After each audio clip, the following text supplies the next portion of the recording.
nos yeux qui s'égarent dans une vision de la réalité qui n'est pas la véritable réalité. La véritable réalité, une réalité divine, alors ne se donne peut-être pas encore, mais ça va venir. Il faut auparavant l'ifkoar et ta'inaim, c'est-à-dire l'être piquéar.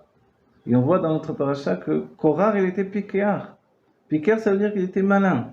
Et ça veut dire ouvrir les yeux de l'intellect, et se rendre compte qu'autour de nous, il n'y a effectivement que de la lumière divine.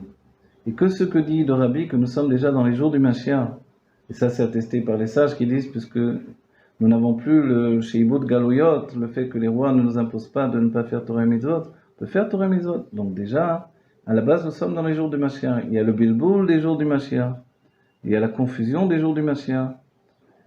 Et en même temps que ça, il y a tous les états de dévoilement de la Géoula Amétite Vesholema qui brillent dans les jours du Mashiach. Cette délivrance complète et véritable, elle brille dans les jours du Mashiach et s'installe chaque jour un peu plus. On ne doit pas juste attendre, bon j'attends, je vais voir d'où va venir la Géoula. Regardons les informations, regardons Facebook, regardons ci, regardons là. En fait non, il faut rentrer la Géoula par notre travail au quotidien, dans notre vie.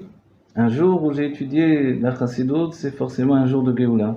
Il faut que cette étude brille sur ma journée, que je puisse être capable de faire des choses fantastiques et que j'avance de niveau en niveau et que j'établisse que la Géoula, c'est être avec moi-même de manière intime, profondément, dans toutes les situations.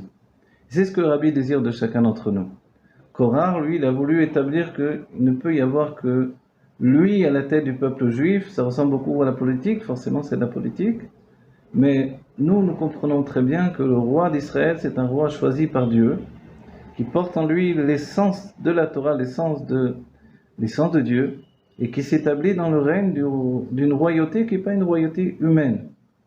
Et de ce fait-là, elle réunit toute l'humanité. Il se trouve largement au-dessus, il est ce niveau que l'on veut atteindre constamment, il nous donne une grande crainte de lui-même, une crainte de Dieu extraordinaire, mais c'est une crainte qui est extrêmement proche de l'amour, qui n'est jamais une crainte de la peur du bâton, la peur de la punition. C'est dépassé tout ça, surtout dans notre génération, où les juifs sont méritants, où ils font Torah et Mitzvot parce qu'ils le veulent bien, et que plus rien ne les oblige à faire Torah et Mitzvot.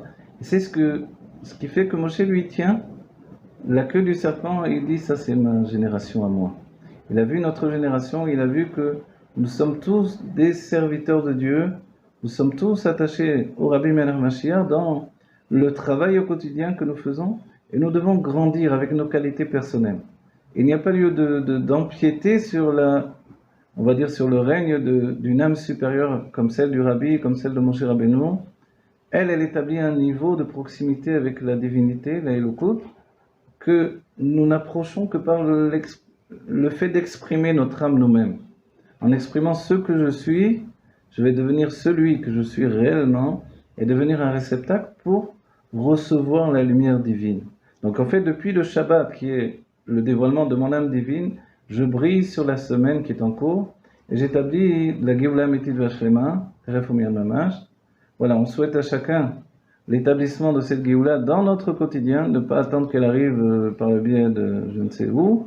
Elle va arriver également de manière subite par la volonté de Dieu, mais nous devons faire notre part.